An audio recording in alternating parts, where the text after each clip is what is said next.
ప్రతి ఇంట పండుగ జిఎస్టీ ఐటీ తగ్గింపులతో రూపాయలు 2.50 లక్షల కోట్ల ఆదా. పేద మధ్య తరగతికి ఇది డబుల్ బొనంజా. ఆ డబ్బుతో కలండి నెరవేర్చుకోవడం సులభం. స్వదేశీకి పూర్వ వైభవం తీసుకురావాలి. ఆత్మ నిర్భర్తోనే వికసిత్ భారత్. తయారీ రంగాల్ని రాష్ట్రాలు ప్రోత్సహించాలి. జాతిని ఉద్దేశించి చేసిన ప్రసంగంలో ప్రధాని మోదీ నేటి నుంచి జిఎస్టీ తగ్గింపు ఉత్సవం. తగ్గనున్న ఔషధాలు, వాహనాలు, టీవీల ధరలు, హోటల్ గదుల అద్దె పైన కూడా ఆదా ఉండబోతుందంట. ఏడా మనం ఎటన్నా బయటికి పోతే హోటల్ రూమ్ తీసుకుంటాం కదా, మరి రూమ్లది కూడా ఉంటుందంట. మరి ఓయోకు పోయేటోళ్ళు చూసుకోండి.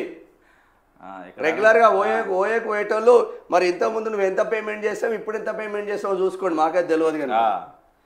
ఆదాయపు పన్నును 12 లక్షల వరకు మినహాయించడం, జిఎస్టీ తగ్గడం వల్ల పేద మధ్య తరగతి ప్రజలకు ఈ ఏడాది కేంద్రం నుంచి డబుల్ బొనంజా లభించినట్లయిందని ప్రధానమంత్రి నరేంద్ర మోడీ పేర్కొన్నారు. వీటి వల్ల ఈ ఒక్క ఏడాది ప్రజలకు 2.5 లక్షల 2.50 లక్షల కోట్ల డబ్బు ఆదా కానుందని చెప్పారు. ఇది అంకెలకు బాగానే ఉంటుంది, కానీ అమల్లోకి వచ్చేసరికి డిఫరెంట్గా ఉంటుంది. దీనివల్ల వారు తమ కలలను నెరవేర్చుకోవడం మరింత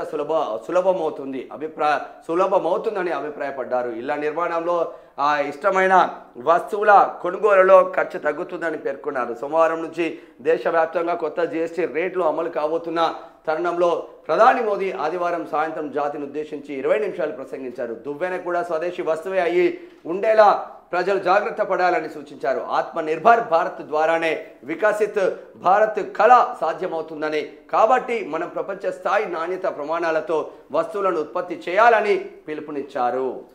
పొదుపుతో ఉదయిద్దాం. నవరాత్రి తొలి రోజు నుంచి సోమవారం సూర్యోదయంతో పాటే జిఎస్టీ సంస్కరణలు ప్రారంభమవుతాయి. అంటే జిఎస్టీ పొదుపు ఉత్సవం ప్రారంభం కాబోతుంది. అన్ని వర్గాల ప్రజలకు ప్రయోజనం లభించనుంది. పండుగల వేళ అందరి నోట్ల తీపి అవుతాయి. ఈ సంస్కరణ మన వృద్ధిగాథను వేగవంతం చేస్తుంది. వ్యాపార కార్యకలాపాలకు సులభతరంగా మారుస్తుంది. అభివృద్ధి పరుగులో ప్రతి రాష్ట్రానికి సమాన అవకాశాలు కల్పిస్తుంది. మనం రోజువారీ వాడే వస్తువుల్లో ఎన్నో విదేశీ వస్తువులు ఇమిడిపోయాయి. మనం దీని నుంచి విముక్తి పొందాలి. ప్రతి ఇంటిని స్వదేశీకి ప్రతీకగా మార్చాలి. ప్రతి దుకాణాన్ని స్వదేశీ వస్తువులతో నింపాలి. కేంద్ర రాష్ట్ర ప్రభుత్వాలు కలిసి పనిచేస్తే ఆత్మ నిర్భర్ భారత్ కళ నెరవేరుతుందని మోదీ చెప్తా ఉన్నారు. మొత్తం మీద చూసుకోండి, కంపారిజన్ చేసుకోండి.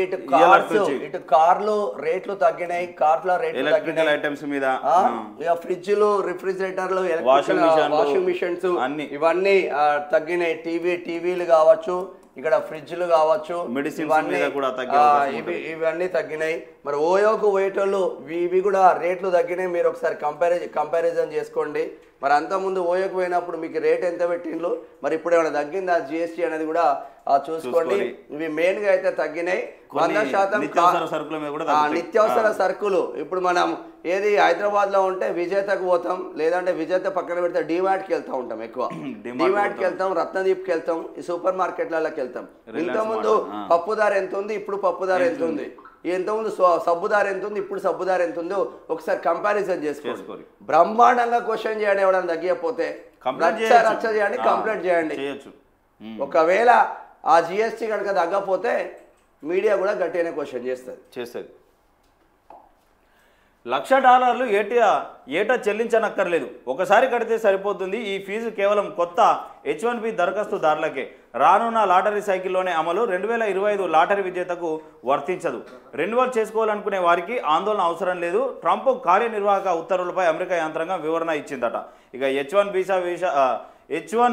వీసా కోసం $1,00,000 ఫీజు అంటే రుసుము 88 లక్షలు చెల్లించాలంటూ అమెరికా అధ్యక్షుడు డొనాల్డ్ ట్రంప్ శుక్రవారం జారీ చేసిన కార్యనిర్వాహక ఉత్తర్వులు ప్రస్తుతం వీసాదారులకు వర్తించవని ట్రంప్ యంత్రాంగం వివరణ ఇచ్చింది. కొత్తగా H1B వీసా పిటిషన్లు దరఖాస్తు చేసుకునే వారికి మాత్రమే వర్తిస్తాయని స్పష్టం చేసింది. ఈ ఫీజు కూడా ఏటా చెల్లించాల్సిన పని లేదని, ఒకసారి కడితే సరిపోతుందని తెలిపింది. ఇది కొత్త వీసాలకు మాత్రమే. రెన్యువల్ చేసుకోవాలనుకునే వారికి, ప్రస్తుత వీసాదారులకు కాదు. రానున్న లాటరీ సైకిల్లోనే ఇది వర్తిస్తుంది. 2025 లాటరీ విజేతలకు వర్తించదు అని వైట్ హౌస్ ప్రతినిధి టేలర్ రోజర్స్ తెలిపారు.